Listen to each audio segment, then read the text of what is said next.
gente! Como vocês estão? Olha, eu já queria pedir desculpa rapidinho pelos ruídos. É que tá super cedo, a Giovana ainda tá dormindo, então tem ventilador e ar-condicionado ligado. Bom, mas hoje nós vamos falar sobre o desfraude da Giovana. Eu vou contar um pouco, assim, como uma conversa de amigos mesmo, um relato de como eu desfraudei a Giovana em 19 dias. A Giovana desfraudou tanto de dia, né, tanto desfraude diurno quanto noturno, em apenas 19 dias. Eu vou contar pra vocês como foi esse processo e algumas diquinhas, algumas diretrizes que me ajudaram. São bem rápidas essas dicas, segura aí. Ah, e eu vou deixar aqui embaixo também o tempo em que eu falo de cada tema do desfraude, de cada subtema, por exemplo. O tempo do vídeo em que eu tô falando de dicas, o tempo que eu tô falando de desfraude noturno, eu vou deixar meio que um sumáriozinho na descrição do vídeo, porque aí se essa primeira parte do vídeo você já tiver familiarizado, você pode pular e ir mais pra frente, tá bom? A primeira coisa que foi muito importante pra Juliana como mãe foi um respaldo profissional. Eu me senti mais segura para começar o desfraude com a Giovana depois que eu conversei com uma pedagoga, que no caso era minha tia. Trabalha numa creche há mais de 20 anos, já desfraudou centenas de crianças. Observou a Giovana, observou a coordenação motora dela, o desenvolvimento da fala, e ela me deu uma certa segurança. Isso foi quando a Giovana tinha mais ou menos 1 ano e 9 meses. Mas existe uma outra dica que eu segui, né, que eu levei muito em consideração para decidir quando de fato eu começaria a desfraudá-la. Quando eu começasse o processo, eu não colocaria mais fralda nela de dia, só à noite. Então essa orientação especificamente me fez esperar até as minhas férias. Porque aí quando eu tirei férias eu tava mais tempo em casa e aí eu não precisava ficar saindo com a Giovana. Então se a gente tivesse escapes, acidentes, sujeira, a gente tava dentro de casa, não ia passar perrengue. Então isso pra mim foi muito importante. Eu entrei de férias dia 16 de dezembro e dia 18 eu comecei o desfraude com a Giovana. O dia 1 eu meio que pirei o cabeção, levei a Giovana no piniquinho de 15 em 15 minutos. Isso é uma coisa importante de mencionar também. Eu variava, às vezes eu levava ela no pinico, às vezes eu levava ela no vaso pra ver com que ela se adaptava melhor.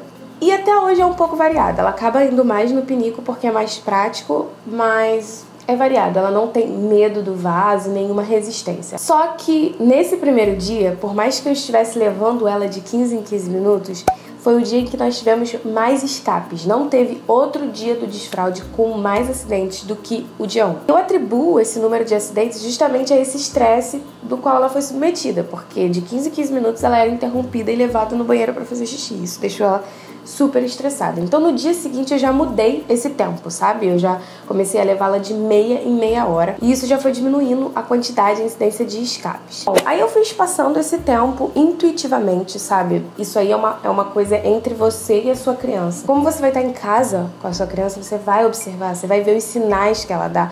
Você, de certa forma, vai contar o tempo. Se ela tá mais de 1 hora, mais de 2 horas sem ir no banheiro, você vai oferecer. Por exemplo, no segundo dia de desfraude, a Giovana ficou 3 horas sem pedir para ir no banheiro e sem acidentes. Então, eu já sabia que a qualquer momento podia acontecer. Então, toda hora eu tava ali perguntando para ela, oferecendo, dizendo, filha, vamos. E isso é um processo natural, você não precisa se preocupar. Não tem nenhuma técnica que vai dar conta disso. É a sua relação ali com a criança. Você estando com ela, você observando, você indo com ela no banheiro, você vai perceber que existem padrões, existem ciclos aí que vão acontecendo. Claro que às vezes tinha um escape ou outro, isso é normal, gente. Não espere que o seu filho vá desfraudar sem nenhum acidente, sem nenhuma sujeirinha pra você limpar, porque, né, querida, não vai acontecer. E aí tem uma coisa interessante que aconteceu no 10º dia do desfraude. Dia 28 de dezembro eu tive um almoço com a minha orientadora em Jacarepaguá, que é bem longe da minha cidade, né, eu moro em Seropédica. É claro que eu botei fralda na Giovana, né, eu tinha muito medo, imagina, eu tava na casa de outra pessoa e também a viagem de carro daqui até lá, enfim. Eu coloquei fralda, só que ela já tinha feito desfraude diurno, ela já tava pedindo pra ir no banheiro no 10º dia. Então mesmo de fralda, ela avisava, né? Ela sinalizava que ela queria ir no banheiro. Uma dessas ela não conseguiu segurar. E aí quando ela chegou no banheiro e viu que tinha xixi na fralda, ela ficou super frustrada, sabe? Porque ela já tava nessa, né, com essa vontade de ir no banheiro, de não precisar mais da fralda como um recurso. E, gente, eu quero muito reforçar isso nesse vídeo. Quando você começar o desfraude, realmente, para de colocar fralda no seu filho durante o dia. Coloca só na soneca e só na hora de dormir. Porque ele ficar sem fralda horas seguidas ajuda muito a ele perceber qual é essa nova função dele, qual é essa nova necessidade dele de ir ao banheiro. Eu acho que quando a gente coloca a fralda, eu concordo muito com isso, né? Essa não é uma opinião minha, mas eu concordo muito que quando a gente coloca a fralda, na criança durante o dia, isso confunde. Ela não sabe se naquela hora ela tem que fazer na fralda ou se naquela hora ela tem que pedir. Então, eu realmente compartilho muito dessa ideia. Aqui em casa, esse paradigma fez, assim, um sucesso, deu muito certo e me ajudou muito. Bom, sobre o desfraude noturno, eu não tinha intenção de desfraldar a Giovana à noite agora, assim, eu não tinha planejado isso, mas acabou acontecendo junto, aconteceu concomitantemente com o desfraude diurno. No segundo dia, na verdade no primeiro dia, né, eu comecei dia 18 de dezembro. Da noite do dia 18 pro dia 19, a fralda de Giovana já acordou seca. Nossa, mas aí ela não fez mais xixi à noite? Não. Claro que eu continuei colocando fralda para ela dormir nos dias seguintes. Então, o 19º dia, se eu não me engano, foi o 4º dia seguido em que a fralda acordou seca, tanto da soneca da tarde quanto do sono à noite. Então, foi o dia que eu considerei que o desfraude total tinha acontecido, porque já era, se eu não me engano, a 4ª noite seguida.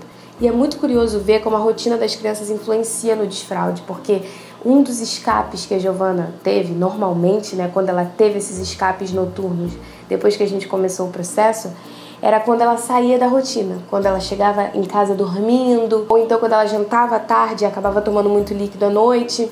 Toda vez que acontecia alguma intercorrência assim no andamento normal do dia, eram os dias que ela fazia xixi na cama, assim, não na cama, né, na fralda, porque ela ainda estava de fralda. É claro que ela ainda pode ter escapes, ainda podem acontecer algumas intercorrências, a gente sempre cuida para que ela faça xixi antes de sair de casa, antes de dormir, antes de cochilar. Quando a gente chega nos lugares também, a gente leva no banheiro. Ainda tem essa vigilância, sabe? A vigilância não acabou, mas a gente já deu para ela essa opção de segurar, a gente já mostrou pra ela que ela é capaz, porque na verdade a gente não deu essa opção, a gente só mostrou pra ela, olha filha, você é capaz de segurar, você não precisa mais de fralda. Então é isso, gente, eu espero que vocês tenham gostado. Se vocês não me seguem no Instagram, você que tá assistindo esse vídeo hoje, na quarta-feira, no dia que esse vídeo foi ao ar, me sigam lá, porque eu vou abrir um box de perguntas lá nos meus stories só sobre desfraude. Então eu vou adorar responder a sua pergunta, se ficou alguma dúvida.